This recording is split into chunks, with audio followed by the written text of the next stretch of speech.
My name is Erin LaCount, and I'm the Education Programs Director here at Dinosaur Ridge. In 1973, Dinosaur Ridge was designated as a National Natural Landmark, and in 2011, Triceratops Trail, our secondary site, was designated part of that landmark through the Morrison and Golden Fossil Areas National Natural Landmark. This dedicates both areas as really important fossil sites, important for our historical heritage, and a really important site to be protected under national park guidelines. My name is Martin Lockley. I'm a paleontologist affiliated with Dinosaur Ridge and the University of Colorado, Denver.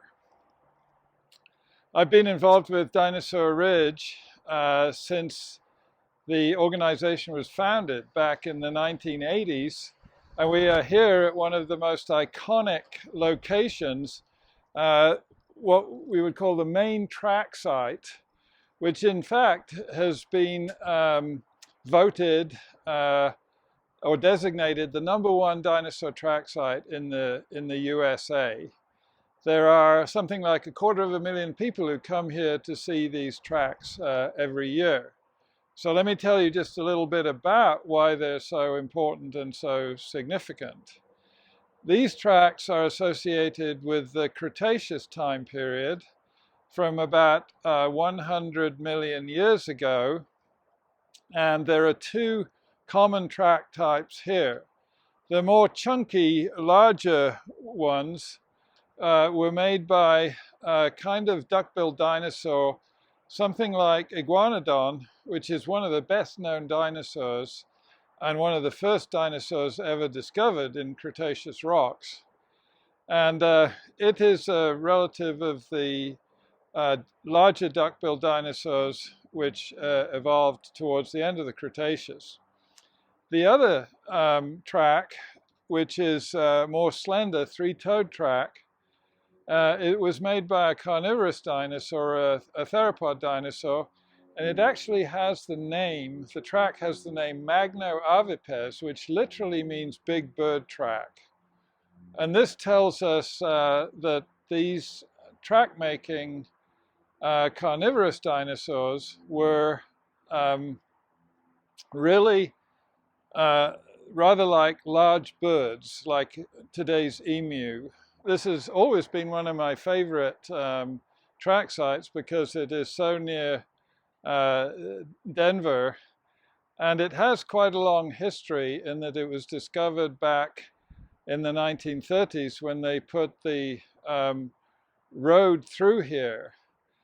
It compares very, very favorably with almost any other track site in North America or in the USA. And here's the reason. The importance of track sites can be measured according to a number of different criteria. We can very precisely measure the size of the track site, the number of tracks, how well preserved they are, how many visitors come to a site like this. And so Dinosaur Ridge ranks very high on these evaluation criteria, particularly the number of people, the accessibility of the site, it's visually very spectacular, and so forth. When you compare it with sites in other parts of the world, there are larger sites, but some of them are very remote, and some of them have not been interpreted or studied in much detail. The other thing that is very interesting in this area is that these layers that have tracks in here, and there are several layers only quite closely spaced in the strata, can be traced south all the way to New Mexico and north halfway to Wyoming. And this has given rise to what we call the dinosaur freeway. One of the things that we learned from this site is that some of these large duck-billed dinosaurs were apparently gregarious, because there are at least a couple of places on this big surface where you can see 3 or 4 or up to 6 animals all going in the same direction with their trackways kind of equally spaced. and this suggests herding or gregarious behavior. This layer was not just a beach near the shore of a Cretaceous seaway, but that this shoreline extended as what we would call a coastal plain, like you have all the way around the Gulf Coast of Texas and Louisiana, all the way to Florida. So this was low-lying beachfront property, we like to say, in the Cretaceous, and the sea would have been off to the east, and the tracks here were on shore on the western coast of this seaway. And the dinosaurs may have actually migrated large distances up and down this coastal plain.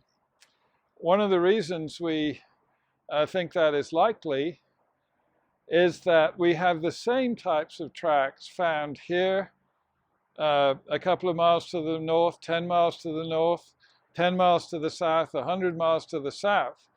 So this is interesting from an ecological point of view, that the same dinosaur communities were living up and down this extensive coastline or coastal plain, and we, as I said, like to call it the dinosaur freeway. Welcome to the Dinosaur Ridge Bone Bed, a historic site as well as a paleontological site. Today, you can come and see dozens of dinosaur bones. Please don't touch. We don't want to wear them down with our fingertips. But in 1877, this is where Arthur Lakes, a professor at the Colorado School of Mines, came and discovered dozens of previously undescribed dinosaur bones. He sent them east to Othniel Charles Marsh, where they described Allosaurus, Camarasaurus, Apatosaurus, naming Apatosaurus from our bones, as well as naming Stegosaurus from our bones. We also have a small crocodile here, which is pretty cool. Edward Drinker Cope was a paleontologist that at Lakes also reached out to, and it kind of kickstarted a Western bone war between the two scientists. They were already fighting a lot over dinosaurs, but this site became one of the first west where they started uncovering dinosaurs. One of the reasons the Triceratops Trail is important and ranks very high in the evaluation of North American track sites is that it has multiple layers of tracks. They were actually excavated rather unintentionally by clay mining operations that were extracting the clay for brick making and that kind of thing. And so we have many different levels with tracks, and when you add up the total number of tracks that are known from that area, it's quite an impressive number, running into hundreds of footprints. If you didn't know that Stegosaurus was our Colorado State fossil, now you do. And the cool thing is that it was 4th grade students at McElwain Elementary in Denver, April 28th, 1982, that named this dinosaur as Colorado's state fossil. Here at the Morrison Natural History Museum, Dinosaur Ridge's sister museum, come and see this little guy, as well as some really cool stegosaur tracks, and some of the original 1877 bone material that named Stegosaurus.